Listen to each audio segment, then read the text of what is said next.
ಮಾನ್ಯ ಮುಖ್ಯಮಂತ್ರಿಗಳು ನಾಗೇಂದ್ರ ಅವರ ವಿರುದ್ಧ ಬಹಳ ಗಂಭೀರವಾಗಿರ್ತಕ್ಕಂಥ ಆರೋಪ ಇದೆ.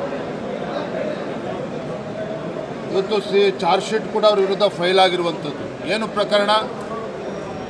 ಅವರು ಸಚಿವರಿದ್ದಾಗ ವಾಲ್ಮೀಕಿ ಅಭಿವೃದ್ಧಿ ನಿಗಮದಲ್ಲಿ ನೂರಾರು ಕೋಟಿ ಹಣವನ್ನು ಲಪ್ಟಾಯಿಸಿ ತೆಲಂಗಾಣ ರಾಜ್ಯದಲ್ಲಿ ಸಾವಿರಾರು ಅಕೌಂಟ್ಗಳನ್ನು ಓಪನ್ ಮಾಡಿ ಅಲ್ಲಿ ಕ್ಯಾಶನ್ನು ಡ್ರಾ ಮಾಡಿ ದುರ್ಬಳಕೆ ಮಾಡಿಕೊಂಡಿರ್ತಕ್ಕಂಥದ್ದು ಜಗಜ್ಜಾಹೀರಾಗಿದೆ.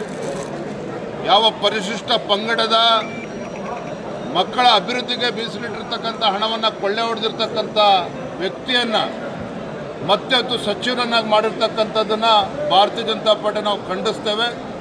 ಮುಂದಿನ ದಿನಗಳಲ್ಲೂ ಕೂಡ ನಾಡಿದ್ದು ಸದನ ಕೂಡ ಪ್ರಾರಂಭ ಆಗ್ತದೆ, ಅಲ್ಲೂ ಕೂಡ ಹೋರಾಟವನ್ನು ಮುಂದುವರಿಸ್ತೇವೆ. ಯಾವುದೇ ಕಾರಣಕ್ಕೂ ಅವರು ಸಚಿವ ಸಂಪುಟದಿಂದ ಅವ್ರನ್ನ ಕೈ ಬಿಡಬೇಕು.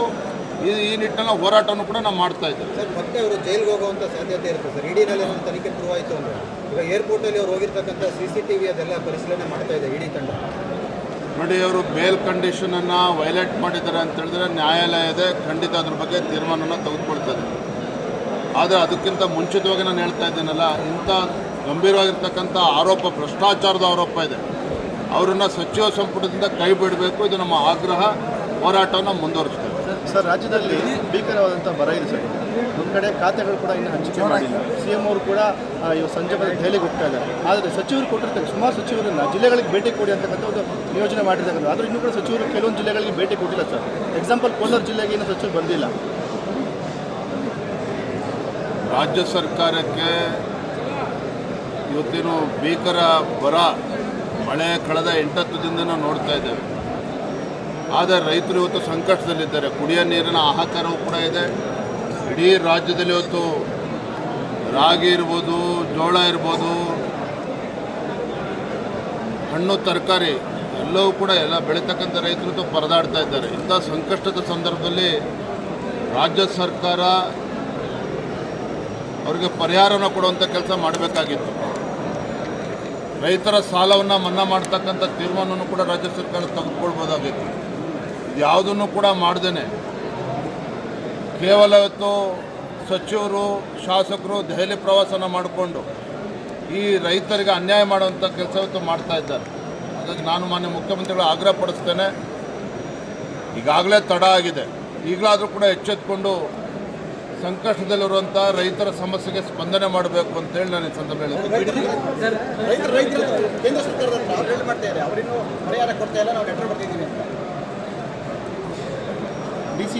ಸರ್ಕಾರ ನಡೆಸ್ತಕ್ಕಂಥವ್ರಿಗೆ ಅರ್ಥ ಆಗಬೇಕು. ಕೇಂದ್ರ ಸರ್ಕಾರ ಪರಿಹಾರವನ್ನು ಕೇಳುವ ಮುಂಚಿತವಾಗಿ ರಾಜ್ಯ ಸರ್ಕಾರ ಇವತ್ತು ರೈತರಿಗೆ ಏನು ಪರಿಹಾರ ಕೊಟ್ಟಿದ್ದಾರೆ ಅದ್ರ ಬಗ್ಗೆ ಮಾನ್ಯ ಮುಖ್ಯಮಂತ್ರಿಗಳು, ಸಚಿವರು ಉತ್ತರ ಕೊಡಬೇಕಾಗ್ತದೆ. ರೈತರಿಗೇನು ಪರಿಹಾರವನ್ನು ಕೊಡದೇನೆ ಕೇಂದ್ರ ಸರ್ಕಾರಕ್ಕೆ, ಪ್ರಧಾನಮಂತ್ರಿಗಳಿಗೆ ಕೇವಲ ಪತ್ರವನ್ನು ಬರೆದು ಕೈ ಕಟ್ಕೊಂಡು ಕೂತ್ರೆ ಆಗೋದಿಲ್ಲ. ಒಂದು ಚುನಾಯಿತ ಸರ್ಕಾರ ಇದೆ. ಇವತ್ತು ರೈತರಿಗೆ ಪರಿಹಾರ ಕೊಡಬೇಕಾಗಿರ್ತಕ್ಕಂಥ ಕರ್ತವ್ಯ ಅವ್ರ ಮೇಲಿದೆ. ಅದನ್ನು ನೀಡಿ ಆಮೇಲೆ ಕೇಂದ್ರ ಸರ್ಕಾರಕ್ಕೆ ಪರಿಹಾರದ ಬಗ್ಗೆ ಅವ್ರು ಮಾತನಾಡಬೇಕಾಗ್ತದೆ.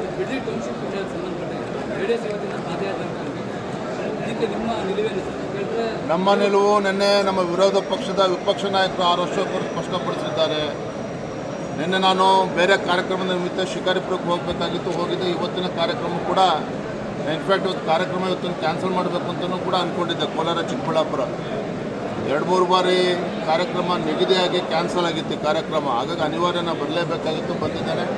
ಅಲ್ಲಿ ನಮ್ಮ ವಿಪಕ್ಷ ನಾಯಕರಾಗಿರುವಂಥ ಆರ್ ಅಶೋಕ್ ಅವರು, ಛಲವಾದಿ ನಾರಾಯಣಸ್ವಾಮಿ ಅವರು ಪಾದಯಾತ್ರೆ ಬೆಂಬಲವನ್ನು ಕೂಡ ನಾವು ನೀಡಿದ್ದೇವೆ.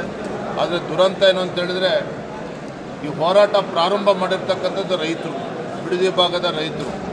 ಆ ರೈತರೇನು ಹೋರಾಟವನ್ನು ಮಾಡ್ತಾಯಿದ್ರು, ಅವ್ರ ಮೇಲೆ ಹೆದರಿಸಿ ಬೆದರಿಸಿ ಇವತ್ತು ಅವರಿಂದ ಬಲವಂತವಾಗಿ ಇವತ್ತು ಜಮೀನನ್ನು ಬಿಡಿಸ್ಕೊಳ್ತಕ್ಕಂಥ ಕೆಲಸವನ್ನು ಕಾಂಗ್ರೆಸ್ ಸರ್ಕಾರ ಮಾಡ್ತಾಯಿದೆ.